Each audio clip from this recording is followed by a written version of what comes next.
Ilang araw bago ang 2025 midterm election sa Pilipinas, may isa pang halalan na tinutukan hindi lang ng sambayanan kundi ng buong mundo. Ang mahahalal kasi rito ang siyang tatayong lider ng mahigit 80 million na mga Katoliko sa Pilipinas at 1.4 billion sa buong mundo. Ito ang Papal Conclave.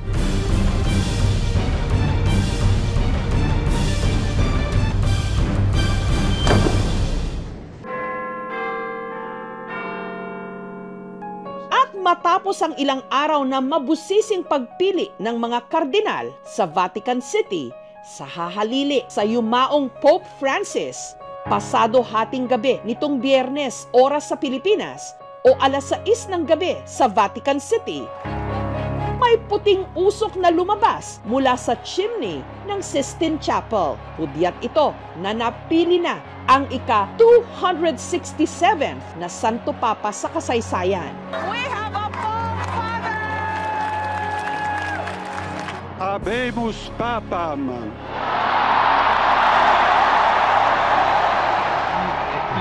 Here we are.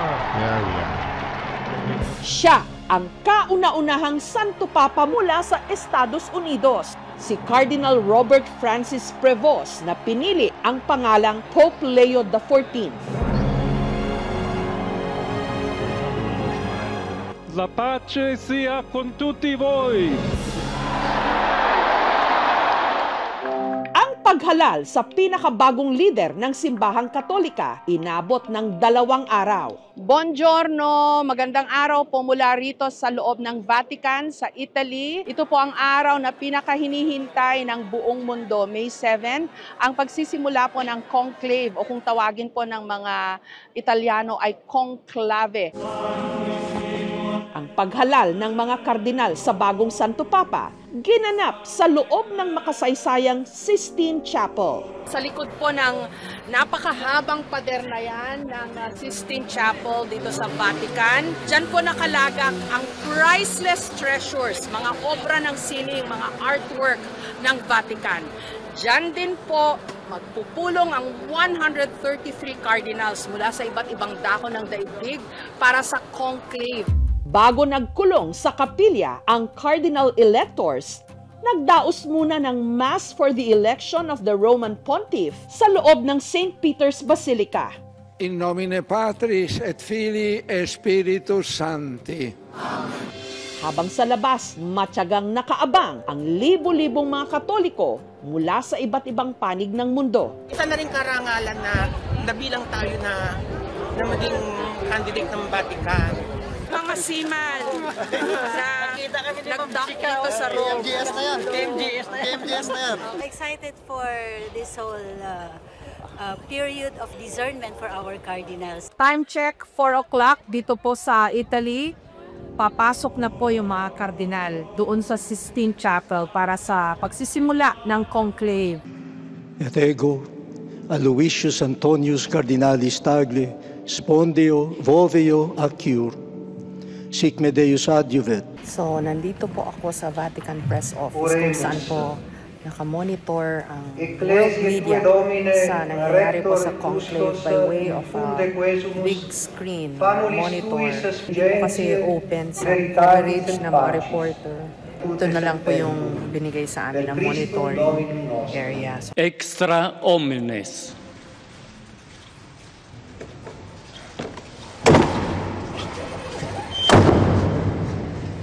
Bago po nangyari itong conclave, napakarami pong speculations kung ano ba ang magiging takbo ng botohan ng mga kardinal. So, we don't know how things will go. Tinitingnan din ho ay kung ano ang paninindigan nitong mga papabilis. Ina-examine po yung kanilang track record, ano yung mga naging position nila on certain divisive issues within the church.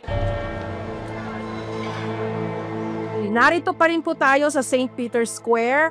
Inaabangan kung ano ba yung lalabas na usok mula ho doon sa chimney ng Sistine Chapel. Usually, it could be anywhere between 2 to 3 days daw, based on the nangyari po dun sa nakaraang dalawang conclave that elected Pope Benedict and Pope Francis. On the second day, merong lumabas na usok na white. Around 7 o'clock Rome time, 1 a.m. po dyan sa Manila, ay baka merong usok na lalabas sa chimney. But we're not really optimistic na puti yung lalabas na usok. Baka black kasi may botohan pa ko na 4 na beses bukas. Naabangan ko yung kung may mailig ba na Pope, at least yung unang blessing, people blessing niya sa Pope, nandito ako.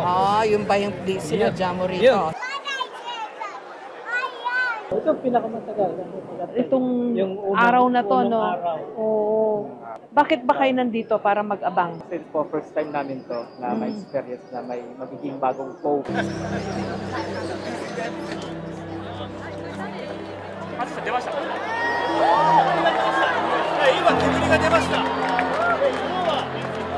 Medyo umingay po tong square kasi may lumabas na usok. Ayun, itim nga. So wala pa pong Santo Papa. Alas 9 po ng gabi, May 7, dito sa St. Peter's Square. At meron na hong lumabas, finally. Pero itim. Ibig sabihin po niyan, wala pa hong Santo Papa na bago. Buongiorno, it's day 2 of the conclave, May 8. Ngayong araw kayang ito, magkakaroon na kaya ng majority votes. Yung 133 na cardinal or yung magic 89 para sa susunod na leader ng Simbahang Katolika. We are sending all our prayers to all the cardinals sa conclave. Good morning, Father Jess. Day 2 of the conclave, what to expect po? Ngayon talagang inaasahan natin na magkaroon tayo ng positive result dahil ngayon makakaroon ng 4 na botohan. Father Jess, ano kaya ibig sabihin na nung kagabi, 4 o'clock sila pumasok sa Sistine Chapel. Tapos inabot na ng 9 o'clock bago naglabas ng usok. Ano yun? Nahirapan kaya yung mga kardinal? Siyempre medyo mahirap po yung pag-discover kung sino talaga yung karapat-dapat. Napaka-importante po yung guidance ng Holy Spirit. Pakiliwanag nyo nga po, Father Jess, yung Holy Spirit na madalas po nababanggit. Kasi sabi ni Pope Ratzinger, nung I think nagpa-interview siya, sabi raw niya, the Holy Spirit can guide the cardinals, pero hindi pwedeng idikta ng Holy Spirit kung sino yung specific na tao na magiging Santo Papa. Kaya nga po may discernment, yung decision and action guided by the Holy Spirit. Yung human collaborations ay napaka-importante din po. Ang hirap po nitong trabaho ng susunod na Santo Papa, di po ba? Napakahirap sa po. totoo lang, may problema sa Vatican, ang daming problema ng mundo, tapos ang simbahan mismo may mga hidwaan. Tama po ba? O mahirap, napakahirap po yan. Kaya nga po ang hinihingi ngayon na kung saan makakuha ng isang tao na yun ang maging instrument para for the unity. Ano bang kailangan ng simbahan ngayon, Father Jess? Ngayon para sa akin, ang simbahan ay talagang para sa tao at tao ang simbahan. Dahil yun ang gusto ng Diyos at kailangan yung kung ano yung tinuro ng Panginoon, yun ang isabuhay natin. Magtatanghali nitong Huwebes, muling umusok ang chimney ng Sistine Chapel. Naglabas na naman ang usok kanina lang po mula dun sa chimney ng Sistine Chapel and it's still black. Pero bandang alas 6 ng hapon sa Vatican, matapos ang pangatlong botohan sa ikalawang araw ng conclave,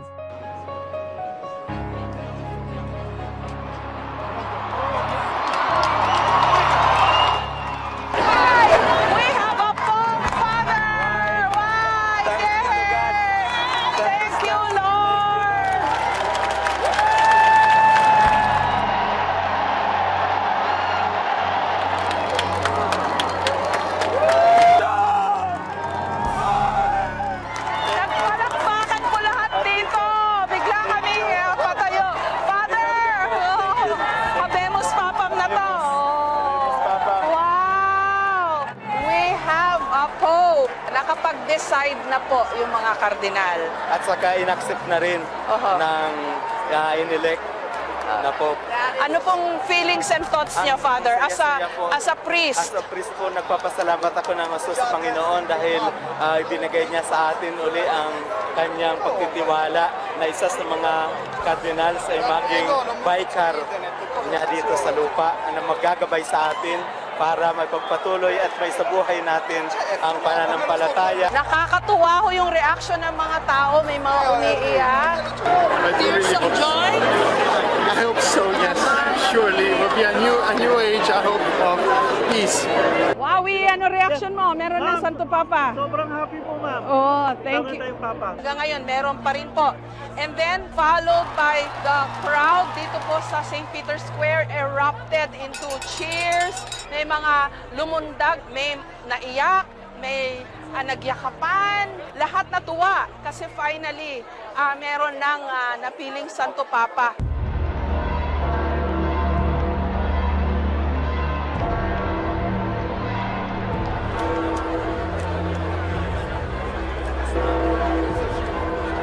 Pero di ho ba from the Sistine Chapel, kung saan naganap po yung conclave at botohan, may seremonyas pa rin ho yan sa loob, di ho ba?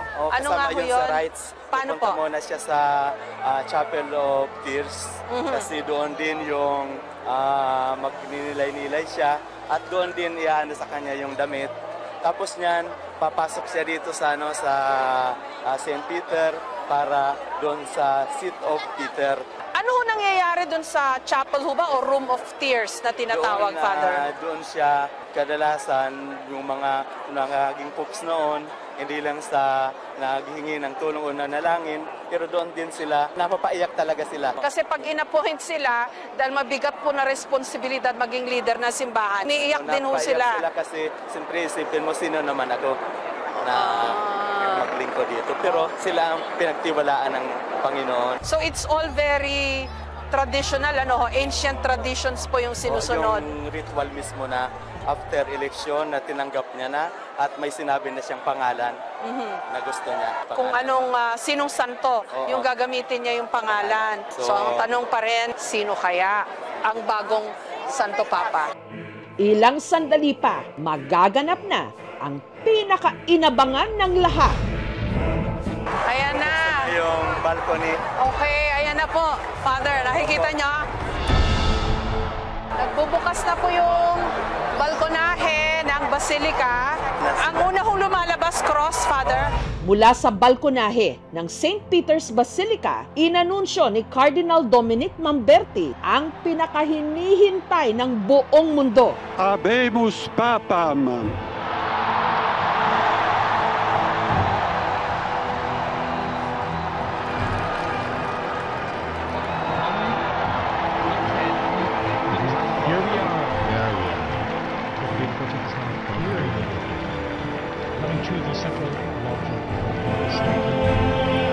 Mula sa Estados Unidos, ang pinakabagong Santo Papa, walang iba kundi si Cardinal Robert Francis Prevost.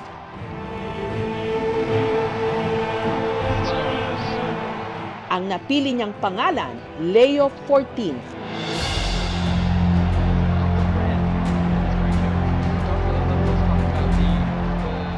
La pace sia con tutti voi. So the new Pope is speaking. So siya po yan, nagsasalita. Siamo tutti nelle mani di Dio. Aiutateci anche voi, poi gli uni gli altri, a costruire i ponti. Un solo popolo, sempre in pace. Anong sabi niya, Father? Ini-invoke niya yung peace all over the world. Grazie a Papa Francesco. Kasi hindi niya pinattern under a saint. Pinattern niya up to the Pope, Leo XIII. Si Leo XIII kasi isang milestone sa kasaysayan ng simbahan. Magulo nung panahon yun. Lalo na higdwaan ng mga komunista at ng kapitalista. But what's important is may bago ng leader ang simbahan. At sinabi niya ngayon, mga words na nagbigay sa atin ng consolation dahil yun ang future ng simbahan na maging bridge of peace at yung maging para sa mga tao talaga. Si Cardinal Prevost o Pope Leo XIV ang pinakaunang Santo Papa mula sa Estados Unidos. Ipinanganak siya sa Chicago taong 1955. 20 years siya sa Peru at meron siya sa diocese na hinawakan doon at naging parish president siya. Siya rin ang unang Augustinian Pope o yung nagmula sa Order of St. Augustine. Nung naging pare taong 1982, naging aktibo sa mga misyon sa iba't ibang panig ng mundo. At alam nyo ba na ang bagong Santo Papa makailang ulit na palang nakapunta ng Pilipinas? Taong 2002 nung unang beses siyang dumalaw sa kauna-unahang Augustinian University sa Asia, ang University of San Agustin sa Iloilo. He took the opportunity of visiting the community. Kung titignan mo siya, akala mo because of his posture, akala mo stricto, pero very much approachable, very kind, Santo Papa. Isang buwan bago ang conclave, nakasama pa raw ni Father Jonas sa Roma ang nooy cardinal pa lang na si Prevost. And we had a little chit-chat, parting words like, ciao, ang marinig mo, then arrivederci, which means to meet again, giving me hope to meet him once again. Not knowing na kung makikita muli, Santo Papa na siya. Taong 2004 naman, nung bumisita siya sa Talisay City sa Cebu para pangunahan ang pagbasbas ng Santo Niño de Cebu Parish Friary. Isa sa mga nakasama niya noon, si Father Berdon. Isa ako sa mga 5 assistant general niya. Siya isang tao na simple lang, pero marunong makihalubilo sa mga kasamahan niya.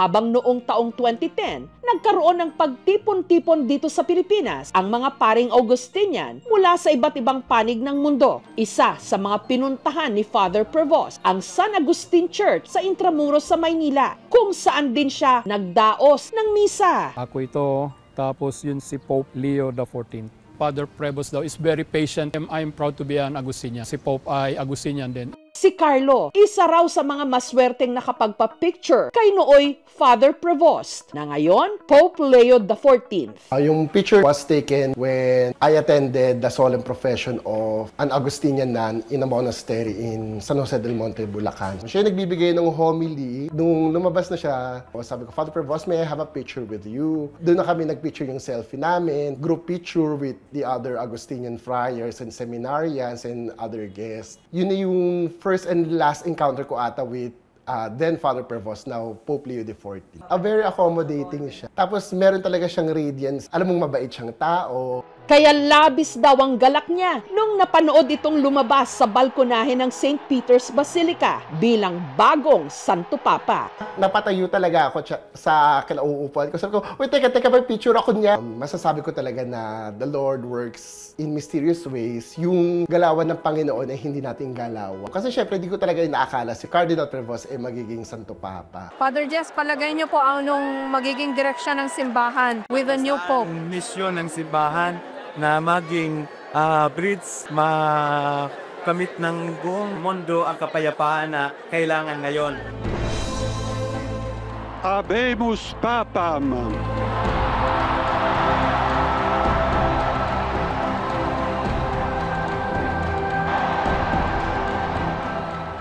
Ayan, Habemus Papa, meron na po tayong bagong Santo Papa. May bagong leader ang Simbahang Katolika, Vicar of Christ, and head of all of the Catholics all over the world. 1.4 billion Catholics all over the world. Ang pagiging Santo Papa, hindi lang tungkulin, hindi lang posisyon, kundi napakalaking tungkulin at responsibilidad. Isang sakripisyong walang kapalit, isang tahimik ngunit banal na pakikibaka para sa pananampalataya, pag-asa at pag-ibig. Kaya sama-sama tayong manalangin. Para kay Pope Leo XIV, ang bagong pastol ng Simbahang Katolika. Anch'io vorrei che questo saluto di pace entrasse nel vostro cuore, a tutti i popoli, a tutta la terra. La pace sia con tutti voi!